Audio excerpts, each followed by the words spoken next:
오늘 하나님 앞에서 시편 19편 하반절 말씀을 살펴보도록 합니다. 지난주에 이어서 드리는 이 시편 말씀은 표제에서 말하듯이 지휘자의 인도를 받아 연주된 제의 음악이고 찬양 시편으로 분류됩니다. 특별히 시편 19편은 하나님의 어찌 보면 다양한 계시의 어떤 방법을 노래하고 있는데, 그것을 대표적으로 1절부터 6절까지인 일반 계시다 해서 자연을 통한 일반 계시를 통해서 우리가 하나님을 발견할 수 있다라는 얘기를 하고 있고, 또 7절부터 10절까지는 하나님의 특별 계시인 말씀, 그래서 이 율법이라고도 하는데 이 율법의 다양한 이름인 7절부터 보면 여호와의 율법이다, 또 여호와의 증거다, 여호와의 교훈이다, 여호와의 계명이다, 여호와를 경외하는 도이다, 여호와의 법이다 하여서 각각의 어떤 기능들에 대해서 원어를 통해서 살펴보았습니다. 과연 이런 하나님의 특별 계시는 일반 계시와는 구별되는 특별한 어떤 기능들이 우리의 삶 가운데 있는데, 무엇보다도 이런 하나님의 특별 계시는 우리로 하여금 좀 막연한 하나님이 아니라 구체적인 하나님을 만나게 합니다. 그래서 막연히 누가 얘기하듯이 하나님은 이런 분이시래 라고 했던 그런 차원이 아니라, 그냥 대충 하나님이라고 할 때 막연한 어떤 그런 정의로 이렇게 개념을 잡는 그런 분이 아니라 실제적으로 나와 어떤 관계가 있는가. 그래서 하나님의 이름의 1절부터 6절까지는 하나님으로 되어 있어요. 물론 하나님도 하나님임에도 불구하고 이 하나님이 7절부터 보면 여호와로 바뀝니다. 그러면서 공식적이고 객관적인 어떤, 그쵸, 우리와 그냥 그분은 하나님이고 우리는 어떤 피조적인 존재다라는 개념에서 벗어나서 이제는 그 하나님이 사실은 나의 하나님, 나와 언약을 맺으시고 나는 그분의 자녀가 되고 그분은 나의 아버지가 되시는, 그분은 나의 왕이시고 나는 그분의 백성이 되는 특별한 관계 속에서 부르는 이름으로 바뀌면서 특별 계시는 바로 이런 하나님을 만나게 한다는 거예요. 또 특별 계시는 이런 하나님을 통해서 우리의 삶이 나도 모르게 점점 하나님의 어떤 성품을 닮아가는 자로 변화되게 하는 놀라운 기능이 있다라고 하는 내용을 보았습니다. 그래서 이런 이 특별 계시는 특별히 하나님이 어떤 분이신가를 알게 한다. 그리고 또 11절부터 이 특별 계시가 또 어떤 기능을 가지고 있냐를 이제 놓고 보면 11절에 또 주의 종이 이것으로 경고를 받고 이것을 지킴으로 상이 크니이다. 그래서 이것으로 경고를 받는다. 주의 종이, 즉 하나님의 특별 계시를 받는 우리가 하나님 앞에서 경고를 받는다는 게, 경고라는 것이 무엇이에요? 잘하는 것을 독려하는 건가요? 아니면 금해진 것에 근접하거나 금할 부분을 경고하는가요? 그렇죠. 그래서 하지 말아야 할 부분에 대해서 하나님께서 지혜와 또 교훈으로서 우리에게 경고를 주시는 그런 기능을 한다라는 말씀이에요. 이것을 특별 계시의 유용성이다라고 하는데, 우리가 이렇게 보고서는 이게 옳은지 그른지, 이게 주의 뜻인지 아닌지를 전혀 분간하지 못하는데, 하나님의 이 특별 계신 말씀을 통해서 보면 이건 하나님이 하지 말라고 했던 부분이구나, 이것은 하나님께서 하라고 했던 부분이구나 하고 분별할 수 있는 기능을 우리에게 주신다는 거예요. 그래서 하지 말라고 했던 부분에 대해서는 경고가 되는 거고, 하라고 했던 부분에 대해서는 어떤 것이 되냐면 이것을 지킴으로 상이 크니이다. 그래서 하라고 했던 것을 하면 놀랍게도 하나님께서는 이 순종하여 받을 복을 내려주시고, 그래서 하지 말라고 했던 것을 보고 경고를 받아서 이것을 행하지 않기 때문에 득죄, 죄를 더하는 것을 우리로서는 멈추게 되니 주의 말씀이 얼마나 우리의 삶 가운데 유용한가, 이런 고백을 하고 있습니다. 실제로 하나님의 말씀을 통하여 보면 하나님께서 무엇을 원하시는지를 알 수가 있고, 또 하나님께서 무엇을 악하게 여기는지를 우리가 발견할 수 있게 되어서 악하고 그릇된 행동에서 벗어나서 하나님께서 원하시는 삶을 살 수 있게 만들어 줍니다. 율법은 하나님께서 사람의 심령에 비추는 햇빛과 같아서 우리는 이렇게 지금 빛이 없기 때문에 먼지가 하나도 없는 것 같죠. 하지만 이곳에 먼지가 하나도 없나요? 정말 밝은 빛, 대표적으로 햇살이 딱 들어오면 집안에 있는 모든 먼지들이 다 눈에 보이듯이 우리 이 육안으로 볼 때, 우리의 육신적인 어떤 판단으로 볼 때 우리는 딱히 죄가 없는 것 같아요. 별로 잘못한 것도 없는 것 같아요. 다른 사람한테 오늘 내가 욕했나? 왜? 만난 일도 없었으니까. 그렇죠? 나는 오늘 물론 마음속으로는 조금 불쾌했을지 모르지만 사실은 욕을 안 했잖아. 뭐 예를 들어 이랬을 때 하나님의 말씀이 들어오면 어떤 말씀이냐면 내가 마음으로 생각한 것조차도 들추어내면서 그것도 죄다라는 말씀을 하신단 말이에요. 그래서 그것을 통해서 우리 마음속에 있었던 어떤 죄악의 어떻게 보면 이 진면목을 해서 죄악의 얼굴들을 딱 마주보게 하고, 또한 사실은 그 안에 숨겨져 있는 우리 속에 감추어져 있던 수많은 인간적인 어떤 이 욕망들, 또 생각들, 걱정들, 근심들, 불신들을 다 드러나게 해서 사실은 그것 때문에 우리가 가만히 있으면 냅두면 중병이 드는 거예요. 영혼의 중병이 드는 거예요.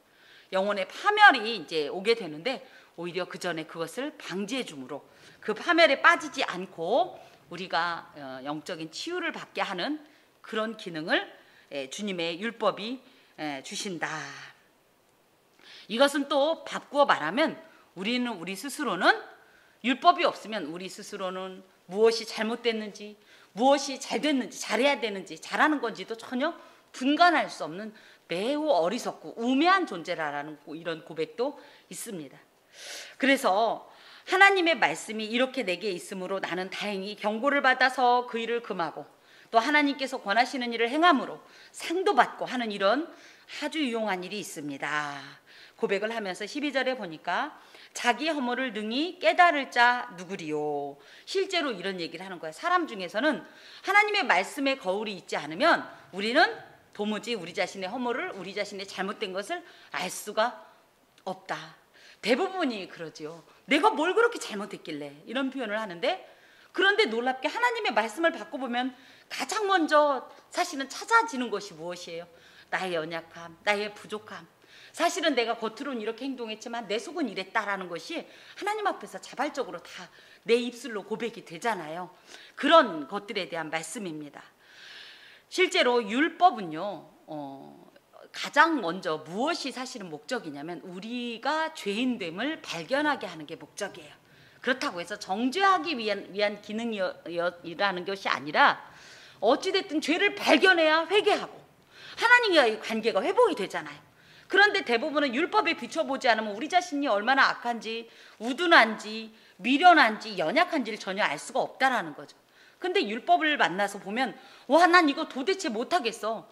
10가지? 이거 쉬운 것 같은데 쉽지 않아. 그렇죠? 이런 걸 발견하면서 야, 나는 이런 것도 못하는구나 라는 나의 무능감을 발견하게 되고, 그럼 그러고 포기하게 하는 것이 아니라, 그러니까 연약해서 율법으로는 할 수 없는 그것을 예수께서 대신해 주면서 나는 그 예수의 의로운 행위를, 그렇죠? 그냥 카파르란 표현을 하듯이 의로운 그 옷과 같은 그 행위를 내 이 삶에 덮어 쓰면 이것이 하나님 앞에서는 의로 인정이 된다는 사실을 깨닫는데, 다만 그 일을 시행하기 전에 어떤 일이 있어야 되냐면 내가 죄인입니다 라는 회개의 고백이 있어야 된다는 거죠.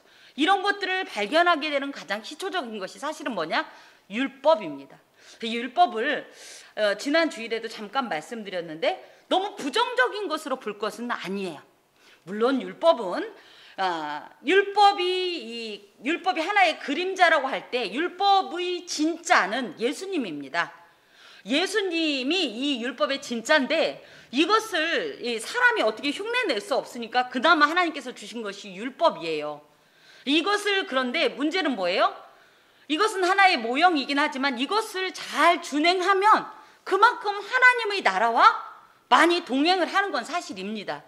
그런데 다만 안타까웠던 것이 이제 율법이 자꾸 율법에 대한 생각들이 변질되면서 이것만 지키면 끝이다 하면서 겉으로, 속이야 어찌됐든 간에 겉으로만 가식적으로 이 율법을 지키는 척, 그러면서 이 율법은 워낙은 나 자신한테 빗대어서 내가 이랬구나, 내가 저랬구나, 하나님 앞에서 내가 하나님만을 사랑하지 못했구나, 내가 망령되이 일컬었구나, 이런 걸 생각해야 되는데, 내가 사람을 미워했구나, 이런 걸 생각해야 되는데, 이걸 돌려서 너 그랬지, 너 저랬지, 이런 기능으로 율법을 사용하니까 이 율법이 이미 어떻게 보면 좀 타락한 율법이 돼버리니, 이것을 온전하게 하고자 바울이 이 율법이 이 복음과는 비교할 수 없는 존재라는 것을 강조하느라고 다소 이 율법에 대한, 사실은 율법 자체는 아니고 율법에 대해 가지고 있는 그들의 생각에 대해서 훈계하고 비판한 것을, 우리는 율법이 굉장히 잘못된 것으로 생각하는데, 그러면 구약이 다 없어져야 되는 거예요. 왜냐하면 우리가 지금 계속적으로 구약을 살펴보지만 구약 안엔 율법을 빼면 얘기 안 돼요. 말이 안 돼요. 그런데 놀랍게도 이 율법을 통해서 어찌됐든 무엇을 발견해야 되냐면, 첫 번째 하나님을 발견해야 되고, 두 번째 나의 죄인됨을 발견하면서 내가 전적으로 하나님이 필요한 존재다라는 것을 발견하게 되는 것이 굉장히 중요한 기능인데, 실제로 이 율법을 만나다 보면 이 두 가지를 충족하게 됩니다. 근데 대부분의 사람들은 오해해서 예수가 오셨으니 율법은 필요 없다, 그렇지 않고 오히려 예수님은 율법을 폐기한 자가 아니라 율법을 완성하신 분이라고 스스로 말씀하시면서 예수님 굉장히 열심히 율법을 시행했습니다. 다만 하나님이 주신 율법, 진짜 율법, 오리지널 율법은 굉장히 열중해서 정말 성심을 다해서 섬겼어요. 하지만 사람들이 만든 율법, 그러니까 안식일을 기억하여 거룩히 지키라 했을 때 이 안식일의 개념이 무엇인지가 중요한데, 그건 상관없이 그냥 자기들이 정하는 어떤 안식일에 대한 여러 가지들을 안 지켰다고 해서 정죄하는 그들에 대해서는 분명히 예수께서도 반감을 표시했거든요. 그래서 잘 알아야 될 것이, 율법 그러면 이 신약 이후에 사는 우리들로서는 괜히 터부시해야 될 것 같고 부정적으로 생각해야 될 것 같은데, 결코 그렇지는 않다. 굳이 구분하면 율법은 악하지 않다. 다만 이 율법을 잘못 해석한 율법 주의는 잘못됐다. 제가 이렇게 이제 구분은 합니다. 어찌됐든 이 율법은요, 우리에게 죄를 깨닫게 해요. 하지만 이 죄를 깨달음으로 인해서 내가 어떻게 연약한지를 알게 되고, 그래서 이 죄를 회개하면서 하나님께로 나아갈 수 있는 어떤 이런 길을 마련해 주는 것은 사실입니다.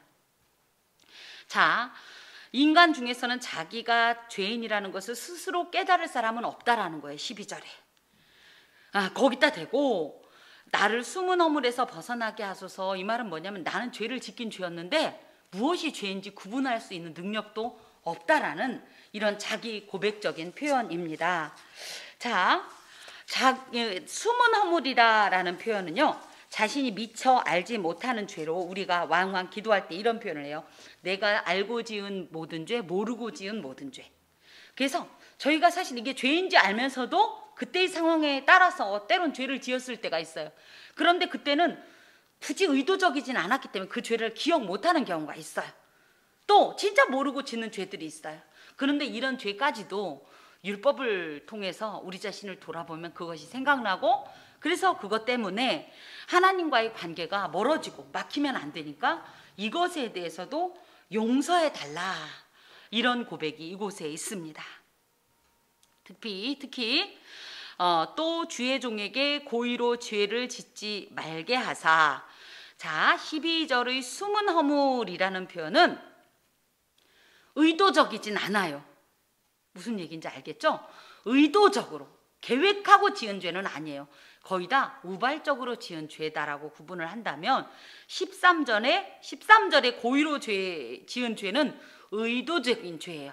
그래서 알면서도 이것을 사실은 피할 수 있었음에도 불구하고 의도적으로 오만하고 교만해서 하나님의 율법을 알면서도 뻔뻔스럽게 고의적으로 자행한 적극적인 죄다. 이것을 전문 용어로 뭐라고 하냐면 고범죄라고 합니다. 고범죄, 밑제딤이라고 하는 말인데요, 뻔히 알면서도 하나님을 회방한 죄, 이렇게 표현하겠습니다. 그래서 이 죄는 놀랍게도 어떤 결과를 냈냐면, 민수기 15장 30절에 보면, 이것이 곧 여호와를 회방한 죄로 하나님을 대놓고서 하나님의 일을 회방하고 하나님의 교회를 핍박하고 하나님의 백성을 핍박하고 신앙생활하는 이들을 의도적으로 넘어지게 한 이런 모든 죄들이 이 고범죄에 해당이 되는데, 이것을 불가사죄라고 합니다. 사하심을 절대 얻을 수 없는 죄란 뜻이에요.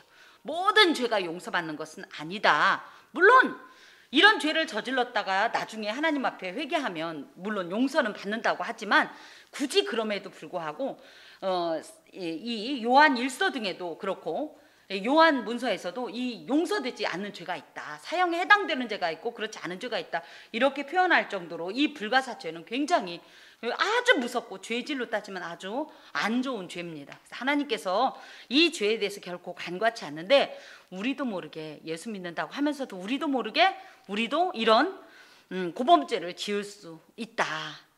그래서 그렇기 때문에 하나님께서 어떻게 해줬으면 좋겠냐면, 그 죄를 짓지 말게 해주십시오. 이것은 내가 이렇게 죄를 지을 때 성령님께서, 우리가 이러죠, 뭐 하나를 망가뜨려서라도 나를 제발 그렇게 하지 않게 해주세요, 이런 표현으로 지금 고백을 하고 있는 거예요. 그래서 내가 그런 죄를 짓지 않도록 제발 내 마음을 지켜주시고 내 생각을 지켜주시고 나의 모든 행동을 지켜주십시오.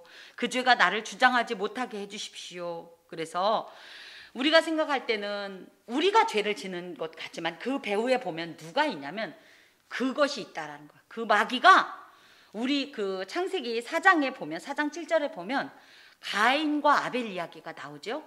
형인 가인이 동생인 아벨을 죽일 마음을 품었을 때 하나님께서 그 직전에 말씀하셔요. 뭐라고 하냐면, 죄가 네 문 앞에 엎드려져 있지만 너는 그 죄를 다스려라, 이런 말씀을 하시면서 죄를 단호하게 거부하라고 얘기해요. 예를 들어 지금 가인이 짓는 죄가 이런 고범죄예요.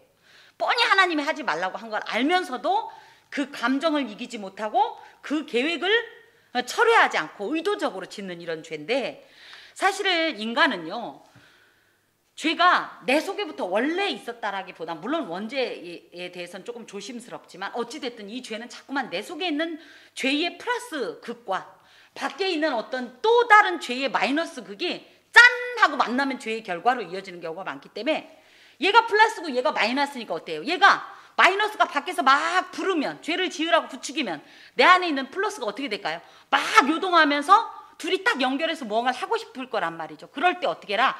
이것을 전적으로 차단해라.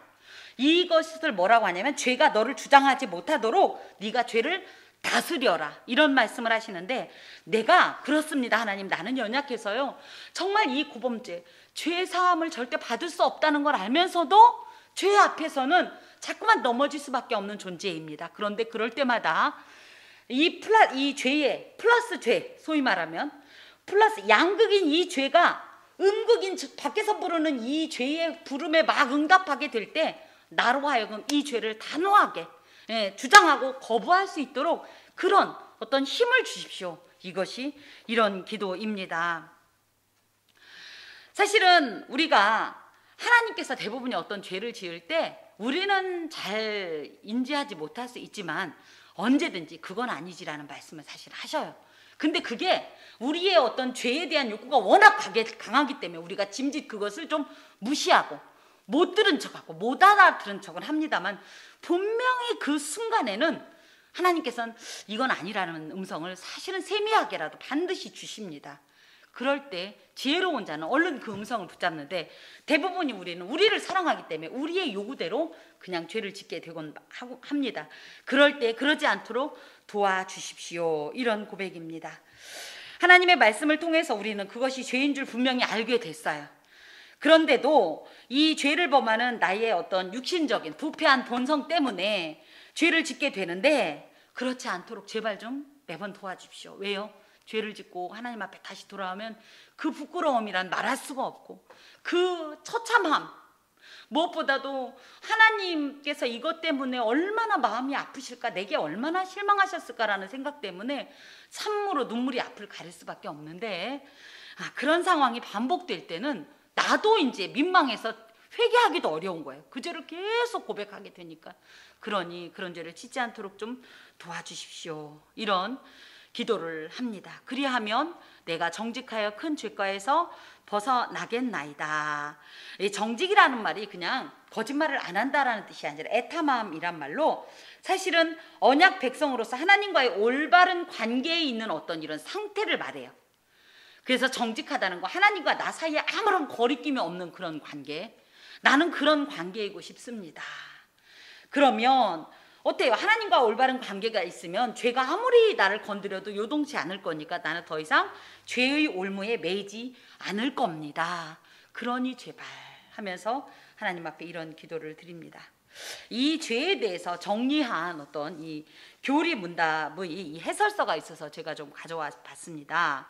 죄라는 것은 뭐냐면 율법을 범하는 건데, 죄를 히브리어로 하타와라고 해요. 하타와라는 것은 우리가 보통 이 사극 같은 데서 활 쏘는 거 많이 보죠. 활을 쏠 때는 어디를 향해서 쏘나요?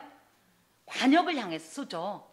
그런데 이 관역을 향해 탁 쐈는데 이 화살이 생뚱맞은 곳으로 갔다. 그래서 관역을 벗어났다라는 뜻이 하타와예요.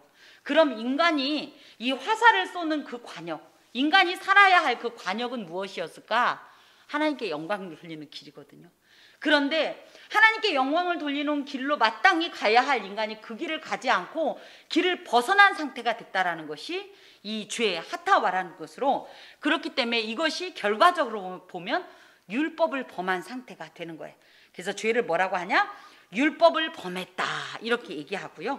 요한일서 3장 4절에 보면 그래서 완전함에서 비껴갔다, 내지는 그것이 부족하다, 의를 행할 어떤 이런 능력이나 이런 것들이 결핍되었다. 그래서 의의 결핍이다 이렇게 이야기도 합니다. 죄의 종류에는요 크게 원죄가 있어요. 원죄는 뭐냐면 원래 우리 속에 있는 죄예요. DNA에 아예 죄의 속성이 숨어져 있어요.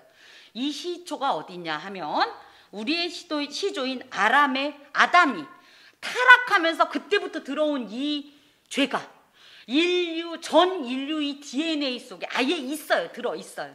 이것이 원죄예요. 그래서 이 원죄가 있는 이상은 내가 태어나서 아무런 죄를 안 지었어도, 그래서 누가 그러죠. 무슨 갓난이가 죄를 지어. 그런데 왜 그런 애들을 지옥 보내. 하지만 워낙은 이게 단호하고 너무 잔인한 표현일 수 있지만 이미 인간으로 태어난 이상은 이 안에 원죄가 있기 때문에 죄인이 아니다라고 말할 수 없는 거예요. 그런 측면에서 이 원죄를 비껴간 유일한 한 분이 계셔요. 인간 중에. 그분이 누구냐면 예수님이에요. 왜? 예수님의 아버지가 사람이 아니기 때문이에요. 무슨 얘기인지 아시겠죠? 그러면은 누가 그래요? 그러면 사람이 아니면 그러면은 마리아의 몸에 있던 난자와 결합된 거 아니냐? 아니요. 예수님은 소위 말하면 이 아버지의 정자와 어머니의 난자의 결합으로 잉태되신 분이 아니라 일방적으로 단독적으로 성령으로 잉태됐다고 기록되어 있어요. 그래서 아버지의 원죄, 어머니의 원죄로부터 자유하신, 그 영향을 전혀 안 받으신 분인데, 이분 빼고 모든 인간은 하여튼 태어났다가 그 자리에서 만약에 사망을 했더라도 이 존재는 원죄를 가진 죄인입니다. 이것이 원죄예요. 그래서 이 원죄를 가진 사람은 어떻게 되냐면 처음부터 죄의 속성이 하나님 앞에 반항하고 하나님을 대적하는 어떤 속성이 있습니다. 그러다 보니까 하나님과 하나님이 원하시는 것을 거부해요. 그리고 자꾸만 성령께서는 우리의 마음을 하나님께로 이끌어 가려고 하는데 자꾸만 뻗팅기는 이런 속성이 아예 원죄 속에, 우리 속에 있어요. 이것이 원죄입니다. 그러다 보니까 자꾸만 하나님이 하지 말라는 건 하고 싶어 하고 하라는 건 안 하는 성향이 아예 우리 속에 들어있어요. 이게 원죄고, 하나 더 이제 죄의 종류가 있는데 자범죄라는 게 있습니다. 자범죄는 뭐냐면 원죄가 소위 말하는 죄의 나무라고 하면 이 죄의 나무가 열매를 맺으면 뭐를 맺을까요? 죄를 맺죠. 이 원죄의 속성 때문에 어떤 행동을 하는데 그게 대부분이 죄예요.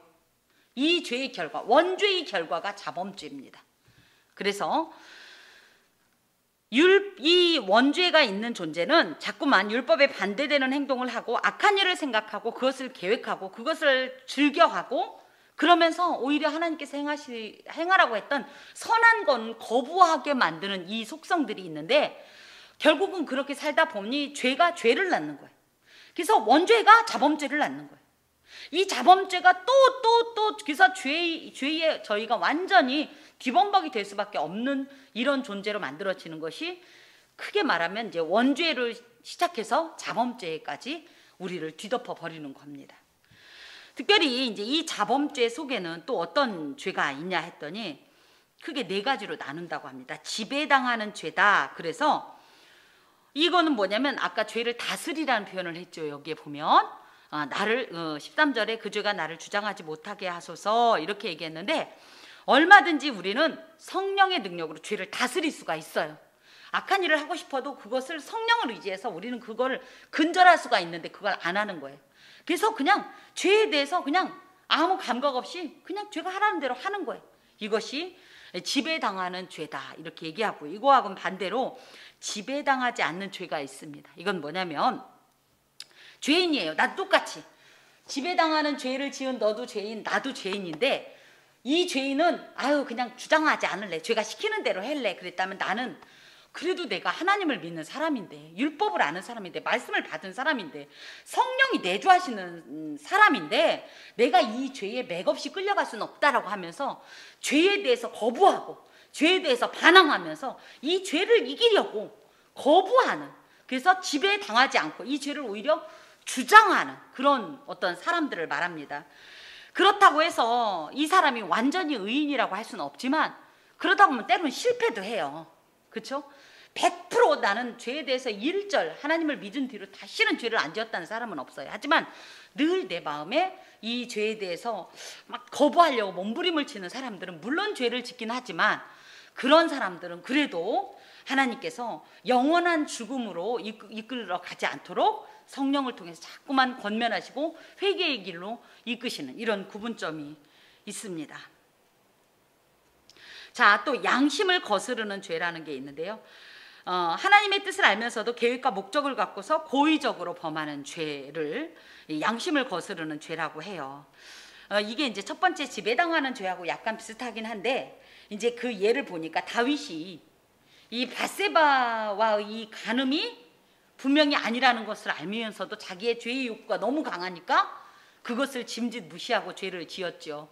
그것 때문에 물론 선지자로부터 이렇게 이 회개의 촉구도 죄의 지적도 받았지만 자신도 되게 괴로웠다는 얘기예요. 하지만 그럼에도 불구하고 그 죄, 이 양심을 거슬렀던 그런 이 죄인데요. 어떤 목사님에 의하면 다윗이 이렇게 이 밧세바와 간음죄를 저질렀고 이 간음죄를 저지르기 위해서 이제 사무엘 이제 하에 보면 이제 발견하시게 될 거예요. 그 밧세바의 아내인 남편인 우리아를 전장에 내보내서 의도적으로 죽게 만듭니다. 그래서 살인죄로 고발당해요, 하나님 앞에. 그런데 보통은 이런 죄를 저질렀으면 죄를 깨달은 즉시 이 신앙이 깊은 사람은 회개를 하는데 이 다윗은 이내 회개하지 않았다라고. 그래서 어떤 이제 목사님이 한 40일 정도 지나서 회개했다 뭐 이렇게 표현도 하는데 이 다윗이 참여했던 내용이 시편 51편에 그대로 나와 있습니다. 이런 죄들이 사실은 양심을 거스르는 죄. 근데 크게 얘기하면 이것이 다 원죄와 자범죄의 어떤 결과라고 하겠습니다. 또 거기다 대고 이제 여러 가지 이제 양심을 거스르는 죄들이 이제 사례가 있고 마지막으로 네 번째 죄는 사하심을 얻지 못하는 죄로 아까 얘기했던 불가사죄입니다. 대표적으로는 성령을 모독한 죄, 성령을 회방한 죄로 우리가 예수님을 구주라고 부를 수 있는 것은 우리 스스로 믿음이 있어서가 아니에요. 성령께서 나로 하여금 내 입술을 열고 내 영을 사실은 거룩한 영으로 굴복시켜서 그리스도를 주라라고 고백할 수 있다라고 고린도전서에 나오는데 그것을 거부한 죄가 바로 성령을 회방한 죄입니다. 그래서 성령께서 내 마음을 아무리 감동해도 절대 그 말을 듣지 않는 이런 죄는요 결국은 사하심을 받지 못한다는데 이게 뭐냐면 복음이 아예 내게 들어오지 못하도록 철저하게 차단하는 사람, 이런 사람은 결국은 불신자로 해서 끝내 사망에 파멸에 이를 수밖에 없죠. 이런 사람의 죄를 이제 사하심을 얻지 못하는 죄, 불가사죄라고 해요. 이런 죄들이 있습니다. 하지만 중요한 것은 무엇이냐면 절대 용서받을 수 없는 죄는 저는 거꾸로 없다라고 생각해요. 회개만 하면, 죄에 대한 해결책은 일단 예수의 이름으로 회개하는 겁니다. 회개하면 그 어떤 죄도 다 용서받을 수 있는데 중요한 건 방금 말씀드린 대로 이런 불가사죄 같은 경우는 결코 회개가 없어요. 또 사실은 지배당하는 죄도 그렇죠? 그냥 죄와 먹고 마시면서 죄를 계속 즐기는 자는 회개를 하지 않습니다. 어떤 죄든 회개하지 않으면 용서가 없어요. 하지만 또 어떤 죄든 회개하면 반드시 용서가 있고 구원이 열린다라는 것으로 우리가 구분할 수 있습니다. 그러므로 내가 이런 죄를 잘 주장해서 제발 죄의 올무에 사로잡히지 않도록 도와주십시오. 이렇게 고백합니다.